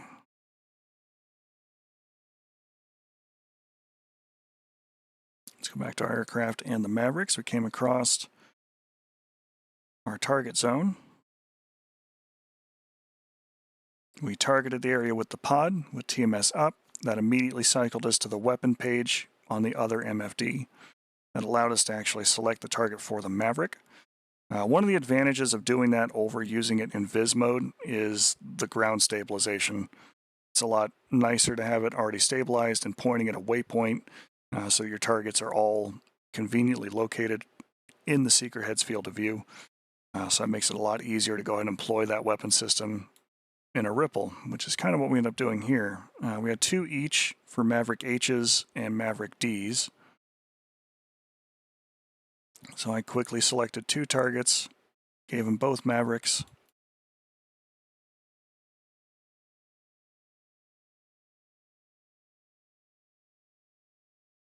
And they struck home. We turned back around, we came back in, Same thing with the Delta Mavericks, which are the infrared guided ones. Now, one of the things that I do like to look at with this particular weapon system is I fired the second Maverick, and the second Maverick hit first. This weapon's coming off the rail, and it's doing indicated, or a true airspeed there, 668 knots. So the weapon that's fired just a few seconds before it is already down to 450 knots. That second missile overtakes the first, and they strike at about the same time. Maverick, not a very fast missile system. It's a useful missile system. It's got a variety of ways that you can put that weapon where it needs to go, and in some cases it is the perfect system for the job. But understand some of the limitations with it, where it's, trackable, has a significant radar cross-section for its size, and is not very fast, so it's not going to be evading weapons fire. At this point, we swapped aircraft, and we are looking at the JSOW, the AGM-154. Climbed up to altitude. The first ones we let off in a pair with 1,000-foot spacing.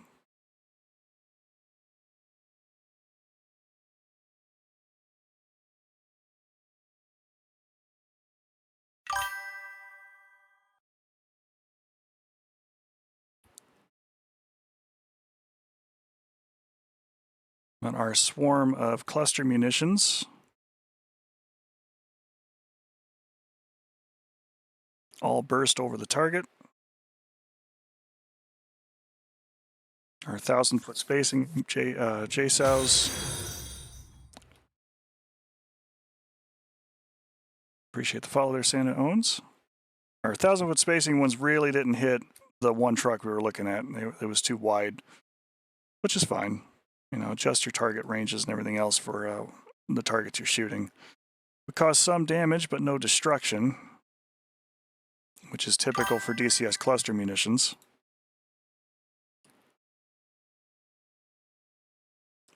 I'm reminded that I didn't actually hit the CBU 103, 105, so I'll have to make sure we do that one for our next one.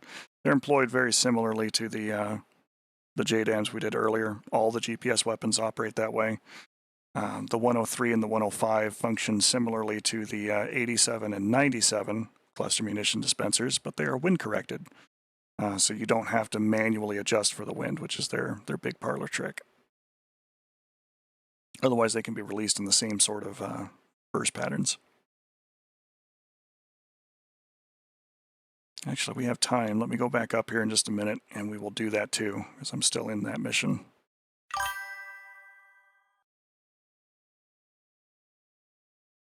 The Navy does use the unitary broach JSOWs, which, as Chief is alluding to, can be edited via the Lua file because they can be included for the F-16 through that process. This is our GBU-10 going in. Work done.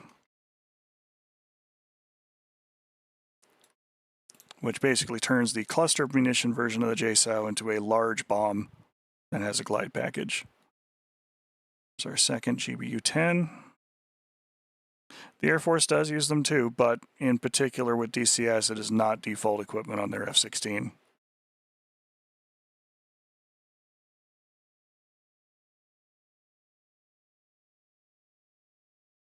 Second GBU-10 was guided in there. Of course, we were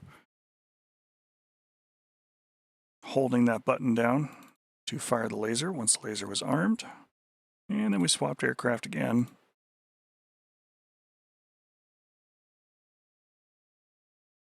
This time we're coming after that HQ-7 site. And from here, far away were we? 12 miles. 12 miles at 23,000 feet and an indicated airspeed at that altitude of 416 knots.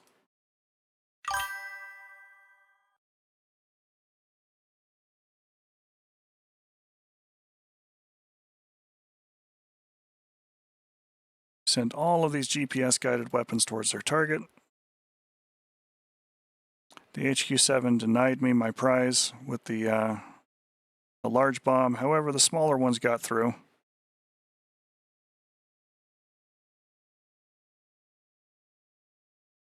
Hey, I'm glad you were able to catch that on either YouTube or a VOD here. That's why they're there.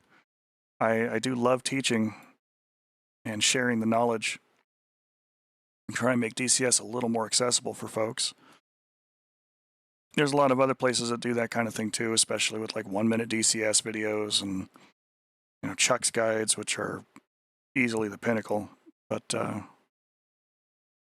it's nice being able to get in there and do this too for folks. I want to see where this harm actually ended up, because it said it was in range and in good parameters. Oh, he overshot. Okay, so I didn't have good precision. This is what we're talking about with that PGM 5 all the way down to 3, 2, and 1. When I fired this one, I didn't even look, but I can tell by how much we missed it that I was probably in PGM 4 or 5. So what it did was the harms computer goes, all right, cool, I remember that GPS set of coordinates, and if I can't see the seeker head, I'm going to assume that the radar turned itself off and attacked the coordinates instead. So because I didn't have at least PGM 2 or 3 precision, it's not even close. And it assumes that I wanted a radar out here. The radar clearly must be off, despite the fact that the nearby transmitter is really on. And you just press it. It's true, he may have also stopped emitting because I do have the behavior turned on for the SAM sites to blink their radars if they believe they're being attacked by those kinds of things. Okay, so since I didn't do the cluster bombs and I forgot all about that for the CBU 103 and 105, let's go ahead and get in and use those weapons since I'm still here. I'm going to flip things back over to DCS.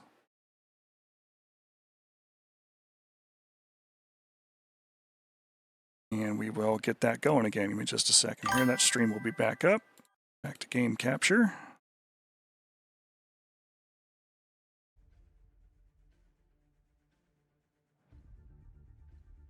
Go fly again.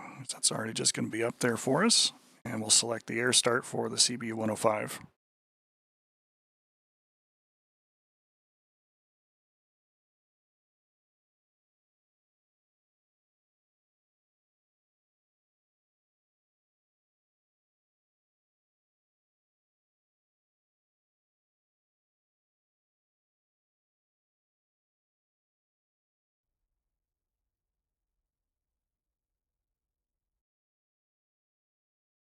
Let's wait for everything to kind of load here for you. All right, back at it. Turn our lights off.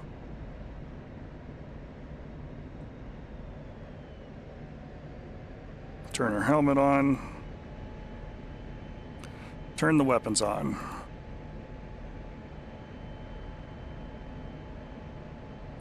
So far, nothing else out of the ordinary for any of the other weapon systems that we've been using. Oh good, I do have a pair of harms on board too. Planned ahead. Alright, step out of the aircraft for a minute, pause the game. So visually speaking, not a whole lot of difference between the CBU 103s and 105s. Cluster bombs, standard container. But the CBU 103, I forget honestly which pylon I put them on, so I'm just going to have to deal with that. The CBU 103 is a combined effects submunition dispenser. It just spits out a bunch of little submunitions there. The advantage on it, it's wind corrected and GPS guided. Yes, it does. The CBU 105s are my left stations. So the 103s are over here. Good times. What the bomb system will do is it will fly towards a GPS marked target. As it gets to its burst height, it will spin very violently to scatter the submunitions in its appropriate pattern. which you can change the altitude settings for.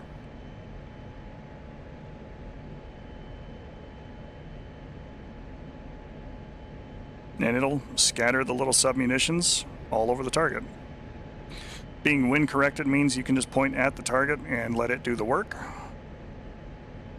without having to manually adjust your aim point, accounting for how windy of a day it might be. Now the CBU-105, that's the parlor trick. It has fewer submunitions in it than the 103 does, but they are sensor-fused weapons, or SFWs. What these do is they deploy a little skeet that wobbles in the air, and it looks for what it believes to be a vehicle, and then it will explode and force a penetrator to attack that target. Very useful against columns of vehicles, very useful against SAM sites and dispersed targets.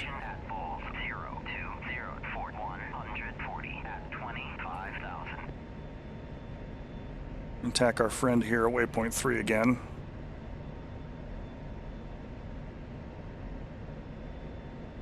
Now that it is a refreshed set of targets.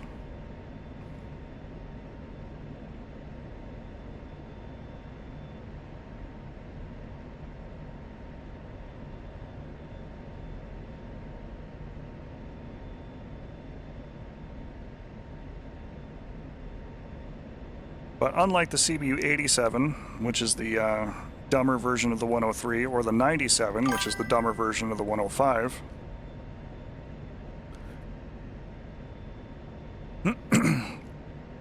these are not just free-fall bombs. You can only carry them on the smart stations, obviously, and you carry fewer of them than you could of the other weapon systems. But these being, a combination of GPS and wind-corrected guidance, on a piece of flat terrain that doesn't confuse the targeting pod or the GPS coordinates, they should go right where you point them. For example, I'm going to go ahead and place my first, I'm going to use the 103s first. Basically going to deploy them all at once here, but it'll be obvious which ones are the 103s and which ones are the 105s.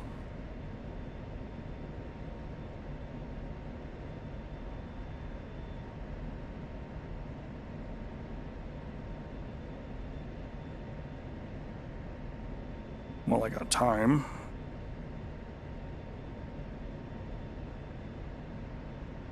Reduce our threat classes here to scan for only the things that I need to kill.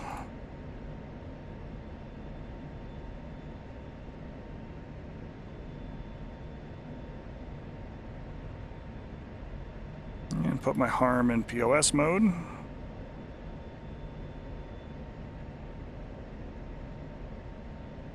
And then back to CB-103.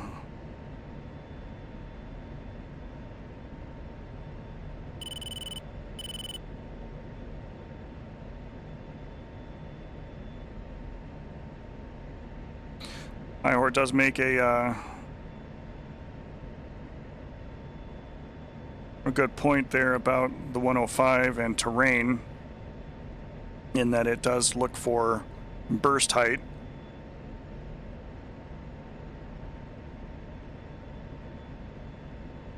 And if you are flying over a low ridgeline, you might accidentally trigger the bursting feature of the weapon before it actually needs to do its business. Make sure you make those climbs and pull-ups and pop-up attacks above that bursting altitude so that the weapon arms properly on the way down. We're going to drop these from higher altitude today. But these are also weapons that I enjoy using down on the ground and in the weeds and everything else, and we'll see that in the later phases, like 7, 8, 9, and 10, where we're actually doing some missions, taking all of the things that we've been teaching here the last few weeks and combining them together. Alright, so we're almost in range. That carrot is entering the bracket.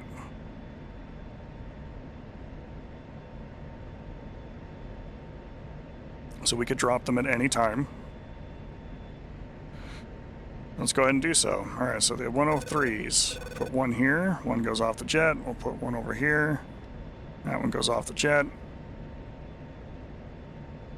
Select our 105s. And we'll do a 105 over here. Springfield. And a 105 kind of in the middle of the target area. Select our harms. In our right-hand orbit here.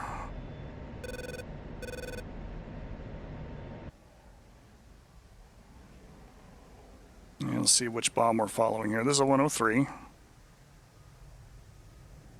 So this is kind of on its way to the ground. Try and get down here before the bombs get here. So what we'll see is large, like rolling waves of clustering submunitions. Those are the 103s. Like those.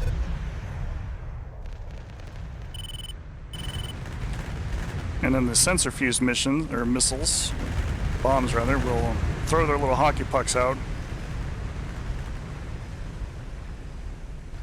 And they will pinpoint some of the pieces of equipment that are down there if it can sense them and see them.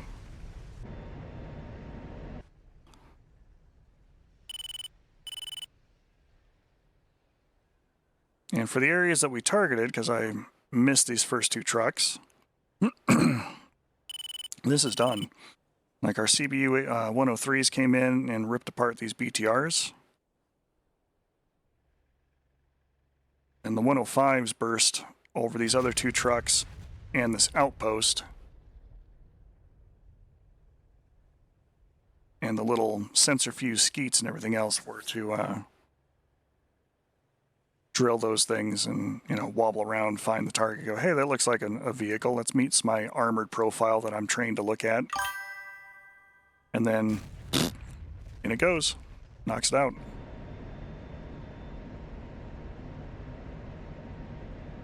Otherwise, they're employed same way as any of the other GPS systems. Find the spot with the pod, or with your helmet, or with your HUD, whatever means you want to use to designate the target, and give it the shot.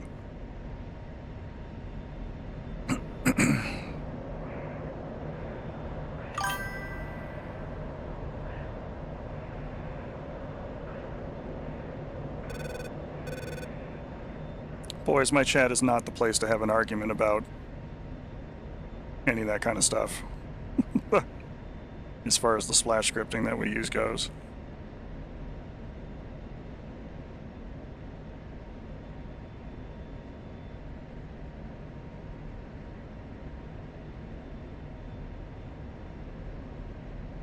But yeah, there are some things that DCS does not model very effectively at all in terms of blast mechanics. And while they're making improvements, until they get there, we do use a splash script to enhance some of those effects. Alright, let's go ahead and get in here and do some ground strafing with the gun before we call it a day.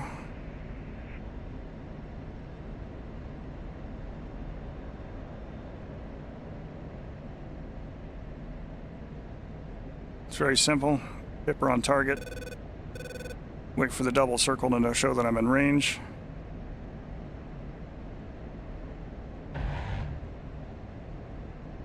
Altitude. Altitude.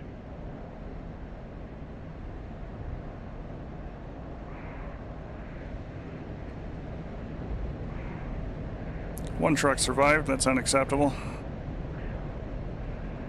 Still got some bullets, so we'll come finish him off.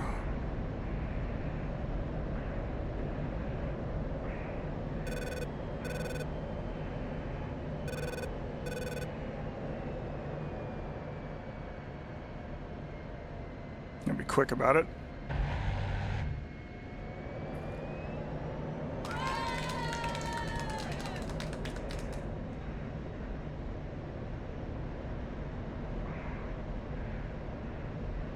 All right, job done.